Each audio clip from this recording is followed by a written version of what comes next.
Buenos días, amigas, amigos. Estamos iniciando esta revista de opinión Democracia, jueves 15 de julio del 2021. Sí, bueno, el cuento, porque ya parece cuento, hace un momento nomás leía una...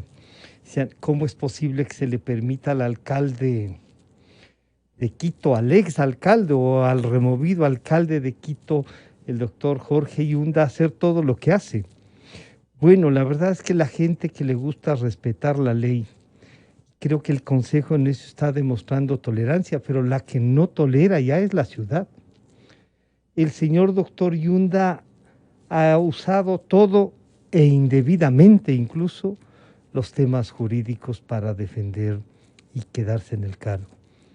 Se ha dicho, sí, es verdad, doctor Yunda, usted ganó las elecciones, ganó a 17, no importa con el porcentaje que ganó, ganó las elecciones. ¿Ha sido un fiasco en el ejercicio del cargo? Ha sido un fiasco. Y que además ensombrecido por investigaciones de casos de posibles, entre comillas, irregularidades, de posibles, entre comillas.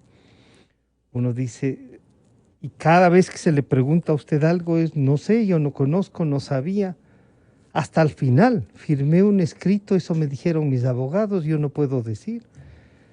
Tenemos un alcalde que no conoce, no sabe, no es responsable, no pone las manos al fuego por nadie, nadie le pide que se queme las manos. Le eligieron los que votaron por él para administrar la ciudad.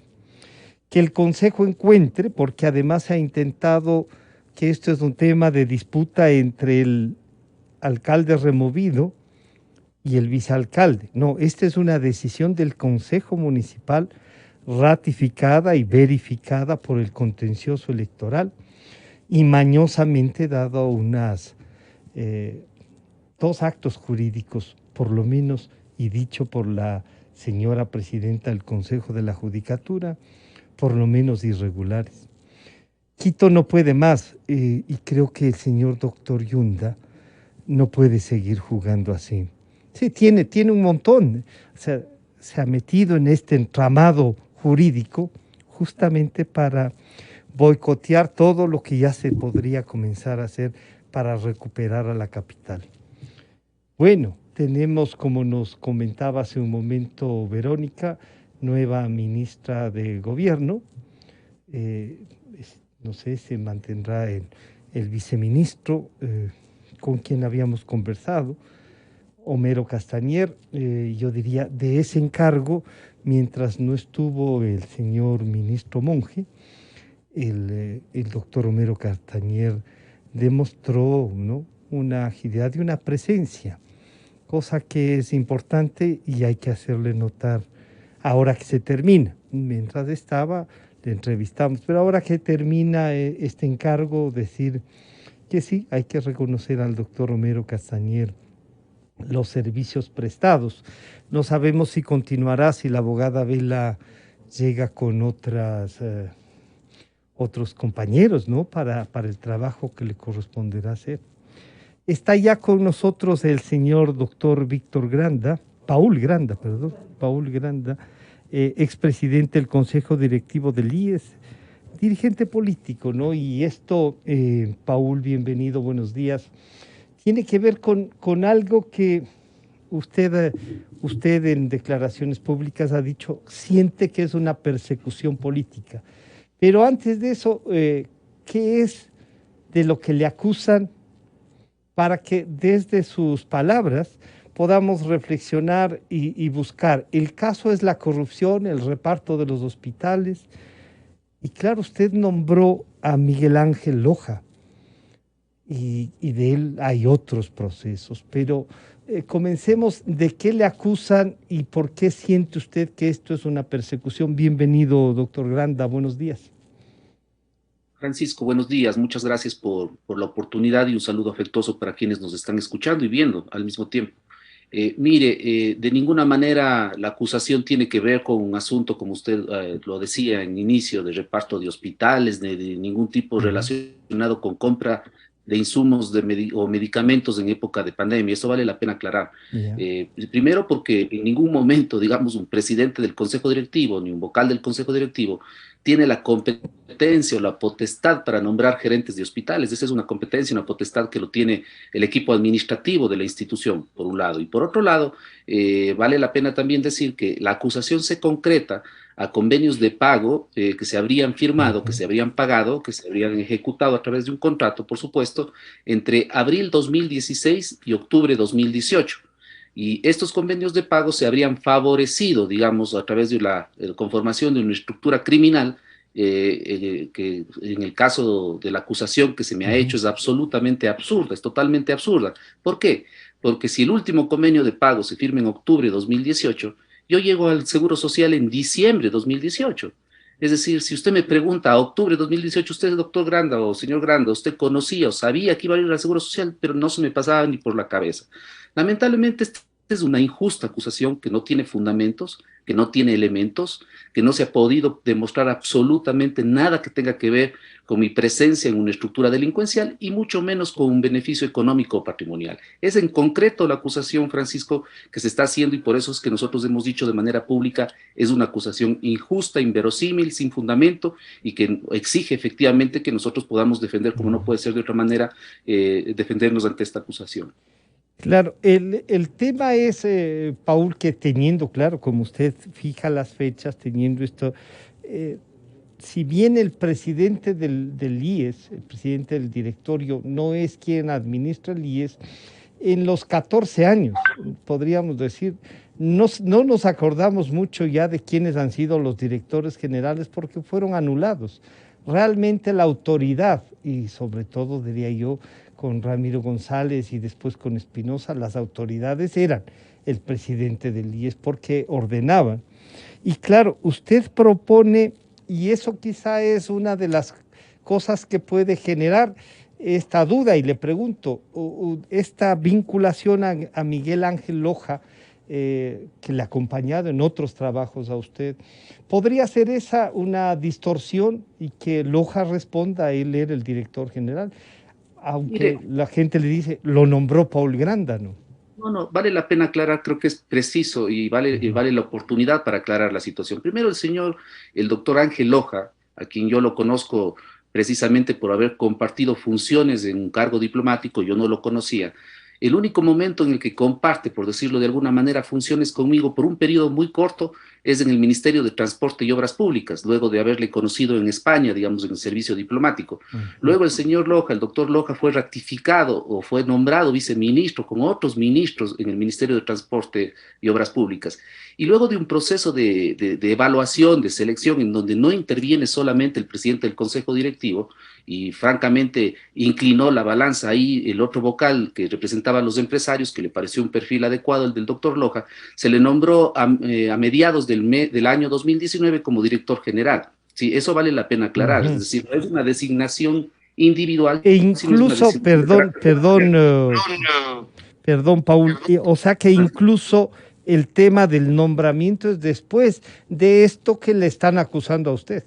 Efectivamente, es decir, el doctor Loja ingresa en junio de 2019 y él pasó un proceso de selección, un proceso de calificación de la superintendencia de bancos y efectivamente cumplió su trabajo en aproximadamente unos 8 o 9 meses. ¿Sí? Cuando se da, obviamente, recordará usted un problema de una adquisición que no se llegó a dar, que no se llegó a firmar, que no se llegó a suscribir, de una posible adquisición de mascarillas, en donde el Consejo Directivo actuó con rigurosidad, es decir, apegado a la ley, porque debían cumplir un procedimiento que es la aprobación del Consejo Directivo porque excedía el monto que estaba autorizado para la dirección ejecutiva o la dirección general y nosotros tomamos una decisión de carácter administrativo en su momento y no solamente eso, sino solicitamos todas las investigaciones que correspondan en ese caso, como hemos solicitado en todas las casos que hemos tenido información. Mire, Francisco, 180 casos se conocieron en el Comité de Ética y Transparencia, por eso resulta inverosímil que a Paul Granda se le vincule con una estructura criminal, con gente que no conoce además, yo no conozco a los miembros de esa supuesta estructura criminal,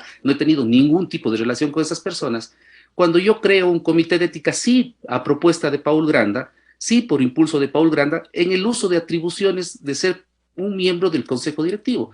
Ese comité de ética investiga 180 casos, Francisco. 180 casos. De aquellos, de 180 casos, 76 relacionados con la administración o con los procesos contractuales.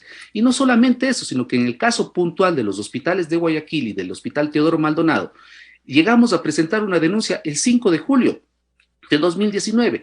Es decir, cómo yo soy parte de una estructura criminal cuando denuncio a los miembros de la estructura criminal o cuando pido que se investiguen a los miembros de la estructura criminal a través de la Dirección General, que es el representante legal de la institución.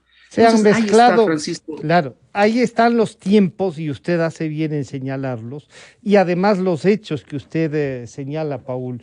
Pero lamentablemente usted entra en una etapa de 14 años donde todo se quedó en duda, donde nos enseñaron tanto a bronquear, a desprestigiar, a dañar, que claro, entra en duda y resulta que entonces también una reunión con Abdalá Bucaram Pule se dice, y usted no ha negado que se ha reunido, y eso... No puedo, mire, sí. Francisco, lo que no se puede negar en la vida, digamos, uno tiene que primero, por principio, por valores, y en mi caso, no solamente por una formación académica rigurosa, sino por una formación personal, familiar, uno no puede negar las cosas, cuando uno tiene que siempre apegarse a la verdad. Yo lo he dicho públicamente. Al señor Abdalá Bucaram Pule le conozco porque fui delegado por el presidente de la República a una reunión de carácter político, digamos, pero jamás para tratar temas relacionados con la contratación pública, con la contratación en el Seguro Social, no lo he negado, ¿sí? Y además en coyunturas importantes como eran las elecciones seccionales, no lo he negado. Pero mire, Francisco, yo soy un político que lleva 20 años, no solamente en el ejercicio de la política, sino en el ejercicio de la función pública.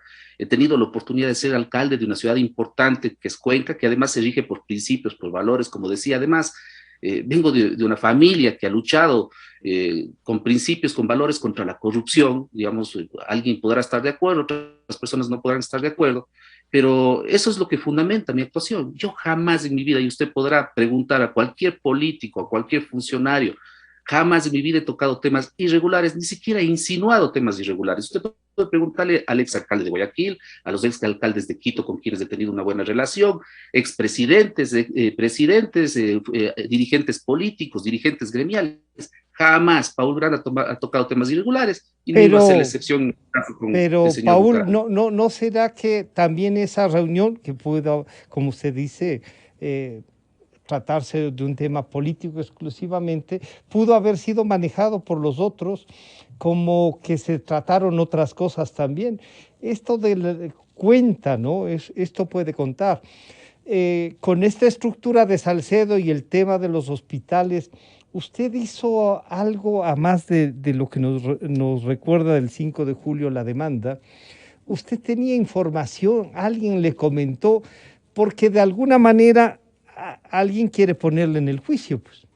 Pero... Así es. Ahí es importante decir, Francisco, que el día 5 más bien, perdón, rectifico, el 8 de febrero del 2019, no se olvide que yo llego en diciembre de 2018. Así es. ¿Sí? Y cuando yo llego a la Seguridad Social, lo primero, o una de las primeras cosas que nos informa el director general de la época, recuerdo que era el economista Ruales, ¿sí? No designado por nosotros, pero un funcionario que tenía un bagaje, un conocimiento, tenía una trayectoria ya de conocimiento de la situación de la Seguridad Social.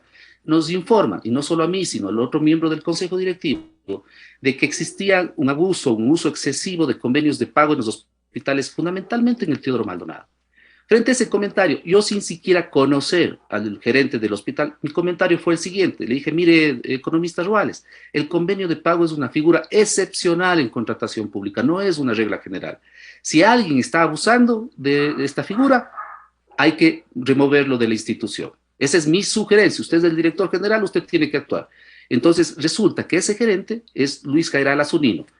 Otra persona que es coprocesada conmigo, con quien supuestamente yo he formado una estructura criminal y que es removido producto de una sugerencia, y entiendo no solo mía, sino también del otro vocal del Consejo Directivo. Entonces la pregunta, Francisco, es, ¿cómo Paul Granda es parte de una estructura criminal que remueve a los miembros de la estructura criminal de la institución? Uno. Dos, en el año 2019, a lo largo del año 2019, de 130 millones de dólares en convenios de pago que se firmaron en el 2018 en ese hospital exclusivamente, se pasó a 2,5 millones de dólares en firmas de convenios de pago. ¿Qué quiere decir? Que la política de fiscalización dio efecto en ese hospital. Eso no quiere decir que haya terminado la corrupción, sin duda, seguramente no, porque era un tema estructural y nosotros lo denunciamos a inicio del año 2019.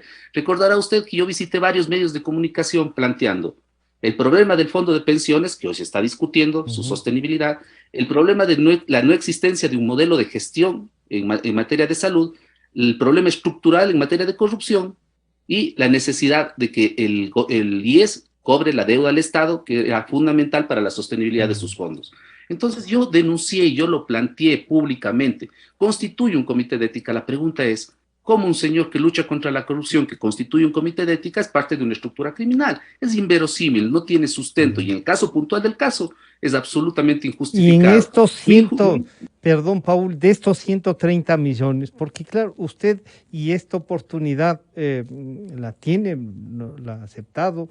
eh, Claro, puede ser también que en otros momentos, en el caso nuestro, por ejemplo, usted no había aceptado dialogar con el medio de lo que nos han dicho mientras estaba en funciones, pero fíjese usted, usted mismo nos dice 130 millones de dólares. ¿Eso no les llamó la atención de convenios de pago, no solo para denunciar, sino para pedir estructuralmente ustedes? Y ahí sí no hay forma, más allá de que la opinión pública identifica al presidente ahora más que al director general. eh, Fiscalizar es una de las tareas del directorio. Y Por lo menos eso pedir que hicimos, digan Francisco. con quiénes nomás, a quienes nomás se les han pagado 130 millones de Francisco, dólares. Francisco, eso hicimos y con absoluta rigurosidad. Y cuando nos dimos cuenta, luego de la destitución, digamos, o de la remoción del doctor Jairala en febrero de 2019, de que el problema era estructural, decidimos establecer un reglamento que se aprobó en octubre de 2019 para la designación de gerentes de manera autónoma, por decirlo de alguna manera, a través de un concurso público de méritos, digamos, de personas que puedan ser designadas gerentes, no solo en el Hospital Teodoro Maldonado, sino en todos los hospitales del país. ¿Por qué? Porque nos dimos cuenta que el proceso de designación, que los encargos que se había hecho, no era el mejor mecanismo para tener gente competente y gente que tenga experiencia o que maneje adecuadamente los hospitales. Obviamente se presentaron las denuncias ante la Contraloría, se presentaron las denuncias ante la Fiscalía, de esas denuncias salieron informes de la Contraloría con algunos indicios y hoy son investigaciones que están en marcha. Esto pasó en el año 2019. Y yo le digo una cosa, Francisco, a mí todas las denuncias que me llegaron, solo sospechas, yo derivaba para que el Comité de Ética y las autoridades correspondientes de la institución estudien y presenten las acciones que correspondan. Esa era mi labor, ese era mi trabajo. Yo no me iba a quedar con una denuncia o con una sospecha debajo del escritorio, no lo iba a hacer por principio y a que se investigue y evidentemente se esclarezcan las cosas en cualquier circunstancia. Paul, usted de todo lo que ha seguido le ha tocado las cosas estas después de la función pública. Usted tiene ya experiencia, 20 años, nos recuerda usted mismo. ¿Siente que atrás de esto hay alguien que quiere pasarle, como se dice, alguna factura? Encuentra, porque las motivaciones de una fiscalía, que le digo, desbordada por todo lo que ha pasado, pero usted dice, no encuentran nada, yo estoy fuera del periodo. Consecuencias que de ese periodo en el que usted todavía no llegaba, que pudiesen haberse concretado cuando ya usted era el presidente. Encuentra algo, pero sobre todo, sospecha de que alguien quiere dañarle, Paul. Mire, Francisco, yo no tengo explicación y por eso es que efectivamente hay un par de hipótesis. Primero, ¿por qué sin un fundamento, sin elementos de juicio, sin elementos fácticos, ni elementos de carácter jurídico, a una persona se le llama juicio o a una persona se le vincula y a una persona se le acusa? No tiene sustento, no tiene sentido. Yo entiendo esta expresión de que existe independencia de los fiscales para poder llevar sus casos, pero el fiscal tiene que fundamentarse en hechos, tiene que fundamentarse en elementos jurídicos. Entonces, si es que esto pasa, en donde injustamente se me llama a juicio al señor Bucaram, Dalo Bucaram, con quien supuestamente yo me reuní, se le sobresee, se le declara inocente, ¿no es cierto? Y el juez hace una referencia, hace una argumentación y dice, la amistad o la relación estrecha entre dos amigos no representa que pueda existir una estructura delincuencial. Está bien ese argumento. Mi pregunta es, yo que no tengo ningún tipo de relación con el señor Salcedo ni con ninguna de las personas inculpadas a quienes no les conozco, con quienes no he tenido ningún tipo de contacto. Mis registros telefónicos no marcan ningún tipo de llamada, ni siquiera de una llamada perdida, por decirlo de alguna manera, para que digan que he tenido algún contacto. Porque yo sí tengo que ser llamado a juicio con los mismos argumentos que se sobresea a otros. Solamente es una reflexión. ¿Sí? Es cómo se está utilizando la justicia de manera subjetiva. Con unos elementos a uno se sobresee, con otros elementos a otra persona se le llama a juicio para que se discuta su situación en juicio. Entonces eso es absurdo. Entonces, ¿quiénes pueden estar atrás? Personas que seguramente denunciamos, personas o grupos a quienes afectamos sus intereses con nuestras denuncias o con el impulso de una política pública o con una política institucional anticorrupción. Y también me genera dudas que puede haber también motivaciones de carácter político, porque, digamos, si a Paul Granda se le acusa de manera injustificada, sin fundamentos, hay otros casos que no han sido investigados, no solo de hoy, sino de siempre. Entonces resulta que una persona injustamente está llevada a juicio con afecciones, Francisco, permítame decirle, no solamente en el ámbito jurídico, yo no he podido trabajar. Llevo 8 meses sin trabajar. Hoy me encuentro ventajosamente en la casa de mi padre. He tenido que venir acá a la casa de mi padre porque no he podido mantener a mi familia. Así de sencillo, porque no he podido trabajar. Yo he vivido toda mi vida de un trabajo honesto. Si no trabajo, no puedo sobrevivir y ventajosamente siempre he tenido trabajo.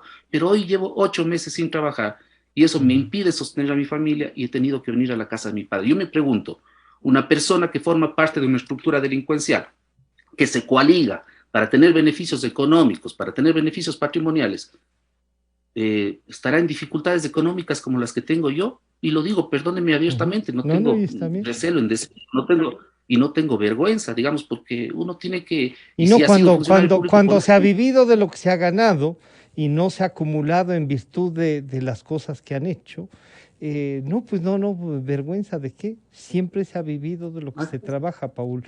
¿Qué espera usted? Y mis cuentas, sí. Sus cuentas han sido... decirle, ¿sí? Auditadas, y no solo las mías, las de mis padres, las de mis suegros, las de mi esposa. Mi pregunta es, ¿a qué persona le han investigado a toda su familia en este país? No solo en el proceso en el que yo estoy. Le garantizo que a nadie. Y no me da vergüenza ni me da temor, porque mi familia es una familia honesta que ha hecho lo poco que tiene, o algo que tiene, digamos, en función de un trabajo honesto de toda la vida. Pero fíjese usted, digamos, el SRI, la UAFE, se ha hecho investigaciones de la superintendencia, dicen con absoluta contundencia que Paul Granda no ha recibido ni transferencias, ni movimientos económicos de los inculpados o de las empresas relacionadas con este caso, y que tampoco he tenido yo digamos, un crecimiento patrimonial, porque no lo he tenido, más bien he acumulado deudas estos últimos años porque me endeudé en la adquisición de un departamento, y lo digo porque mis cuentas están auditadas y mis cuentas están en las declaraciones de la Contraloría. ¿Qué espero, Francisco? ¿Qué espero? Que se haga justicia. Que se actúe con objetividad. Ya se me ha dañado la vida, digamos, estos 8 meses. Que no, claro, que no se alargue tanto, ¿no? 8 meses. Claro, imagínense cómo se dilata el proceso. Solo la audiencia intermedia, previa al llamamiento de juicio, Francisco, se demoró más de 90 días. El juez dilató 25 sesiones, permitió que el fiscal lea el expediente casi contando qué decía cada una de las versiones con temas absolutamente irrelevantes. Se dilató y se ha dilatado el proceso. Sí. Le decía a Francisco, ya se me ha afectado en el ámbito personal, si usted quiere, en la imagen pública, pero no se puede destruir con una familia de manera injusta. Yo lo único que pido es que se haga justicia, no estoy pidiendo que me escondan nada. Y no, y está bien, y está bien además de que lo haga públicamente. Yo estaba pensando, recordaba un tema, un día que me visitaban gente del SRI, de estas cosas que fastidiaron 11, 12 años. Y yo les dije, oigan, cuando revisan mis cuentas y cuando ven las cosas, ¿no les da pena? Disculpe, pero es una orden, ¿no? Y yo le entiendo, Paul, lo que es ser perseguido. Nos pasó 12 años. Y aquí estamos. Tenga paciencia, pelee. Cuando la gente da la cara y pelea, créame que la cosa y la ciudadanía entiende. Y yo me alegro, no solo porque conozco a su padre, me alegro que esté dando la cara. Esa es una de los puntos importantes. Es injusto lo que le está pasando, demuestre, pelee, pero claro, hay estas otras cosas que valdrá la pena también conversar con usted, Paul, sobre la suerte de la seguridad social. Francisco, yo ¿Cuáles quiero son los decir, pasos siguientes? mire, desde el punto de vista procesal viene la audiencia de juicio, que es la primera parte, digamos, en primera instancia, por decirlo de alguna manera. Lamentablemente ya se ha suspendido 2 veces esa Ujú. audiencia. Sí. Es lamentable, como le digo, se sigue Ahí hay dilatando. otros intereses, ¿no? Hay otros intereses que yo no logro comprender y lamentablemente Paul Grande está por medio. Yo voy a presentar una acción de revisión, digamos, hay una figura jurídica que se permite en la fiscalía. Le estoy Ya. pidiendo a la señora fiscal encarecidamente que revise mi caso, que revise las actuaciones fiscales. Vamos a presentar en el transcurso de los próximos días esta acción, que siempre han sido además oficios muy atentos, con justificación, con argumentos, como no puede ser de otra manera. Pero yo quiero decir una cosa o dos cosas, tal vez, Francisco. Ujú. La primera, mire, Francisco, nosotros decidimos enfrentar este proceso aunque sea injusto. A mí muchas personas, no voy a decir sus nombres por Ujú. reservar la fuente, digamos, y por Claro, ¿no? Y respeto. está bien, por Muchas respeto. personas me dijeron a mí desde el principio, Paul, hay mala intención contigo. Ujú. Quieren molestarte, quieren llevarte a juicio, aunque no exista argumentos. Sería bueno que pienses en irte. Así me dijeron algunas Ya. personas, tal vez de buena fe. Yo les dije, no tengo por qué irme, amigos, no tengo por qué irme, porque yo no he cometido ningún ilícito, ninguna irregularidad, jamás en mi vida he tocado dinero ajeno ni me he beneficiado de dinero público, no tengo por qué irme, yo voy a enfrentar dando la cara de principio a fin ante esta injusticia. Francamente le digo, Francisco, no esperé que sean 8 meses de un arresto domiciliario injusto, no esperé, no pensé que iba a pasar esto, Ya. pero no me arrepiento, y créame, no me arrepiento de estar aquí presente, dando la cara como corresponde, porque las personas de bien tienen derecho y no solamente tienen derecho a defenderse, sino que tienen la verdad en sus manos y tienen que defender esa verdad hasta las últimas consecuencias, y aquí estoy y aquí estaré, mi querido Francisco. Y luego yo quería Sí, decirle una cosa y con por esto favor. termino. Francisco, la seguridad social hay que sacarla adelante, nosotros ya lo Ujú. dijimos. Con unas reformas sí se puede garantizar que la seguridad social Sea dé las pensiones a nuestros sea jubilados, la sustentable en el sostenibilidad tiempo. los próximos 20, 30 años. Nosotros trabajamos seriamente en un acuerdo nacional por la seguridad social. Ujú. Teníamos ya algunos puntos de acuerdo, nos asesoró la OIT, la Organización Internacional del Trabajo, Naciones Unidas, y teníamos ya una hoja de ruta que lamentablemente se vio truncado por la Claro. pandemia. Sí se puede sacar adelante la seguridad social, no es necesario privatizarla, no es necesario implementar modelos a la chilena, con todo respeto, digamos, Ujú. a ese modelo, ¿sí? Porque el modelo ecuatoriano es un modelo reconocido que garantiza los derechos de muchas personas que no tendrían ningún nivel de protección social, sino sería por la seguridad social. Que hay que hacer reformas en el fondo de pensiones, sin duda alguna. Que hay que garantizar que el Estado le pague la deuda al Seguro Social. Nosotros estábamos a punto de llegar lamentablemente a un acuerdo con el ex ministro de Finanzas, Richard Martínez. Incluso yo me atreví a proponer, por ejemplo, que el Banco del Pacífico podría ser una forma de pago a esa deuda Ujú. con el Seguro Social. ¿Para qué? Para que los recursos de la seguridad social se pongan en créditos hipotecarios, girografarios a través de Ya. un banco tan importante como el Pacífico, administrado técnicamente. Me atreví a proponer eso, tal vez ese fue un error mío, digamos, y ahí Y no, sonó, no, no, digamos, lo que pasa es que teniendo el Banco del IBIES, Paul, y creo que esa debería ser aprovechar este momento difícil, que como le digo que yo le entiendo, que además suele ser injusto, esta cosa, esta carga suele ser injusta siempre. Eh, ¿Podría usted plantear un plan, recuperar ese proyecto que estaba y lanzarlo? Porque esa experiencia vale la pena rescatarla, hacerla algo positivo. En lo jurídico esperamos que la Fiscalía y todos podamos ver que el acceso a la justicia es para todos, más allá de que se puede tener o no discrepancias. La justicia no puede tener color. Paul, gracias por acompañarnos y por conversar Francisco, así. muchas gracias a usted. Yo le quiero agradecer, solamente quiero decirle, Ujú. tal vez hubo una falta de comunicación en cuanto a mi inasistencia a alguna invitación en Radio Democracia. Yo jamás me he negado a estar en medios de comunicación y si es que hubo ahí tal vez una descoordinación, algún tema, yo le ofrezco disculpas, no por la coyuntura actual, No, sino no, no, porque no. es de hombres de bien, digamos, reconocer si ha habido algún error. Yo no lo conocía con precisión, pero mire, Sí, Francisco, yo respeto muchísimo a Radio Democracia, sé que es un medio de comunicación serio, sé que ustedes manejan las cosas con muchísima objetividad y jamás podría, digamos, eludir una entrevista plural, ujú. democrática, amplia, y más bien le agradezco la oportunidad de haber podido transmitir estas ideas, de transmitir esta defensa por la justicia que estoy haciendo de manera pública y abierta, porque no tengo otro camino, porque la justicia no está actuando con objetividad. Francisco, esperemos que la verdad salga. Saludos, Paul. Saludos. Gracias. Lleve esto con el talante que está llevando. Gracias. Un gusto saludarle. Ha estado con nosotros el doctor Paul Granda, expresidente del Consejo Directivo del IES. Ya regresamos. Aportamos contexto a las noticias. Analizamos a fondo la realidad. Usted ve y escucha. La revista de Opinión Democracia. Periodismo de verdad. Este es el microinformativo del momento.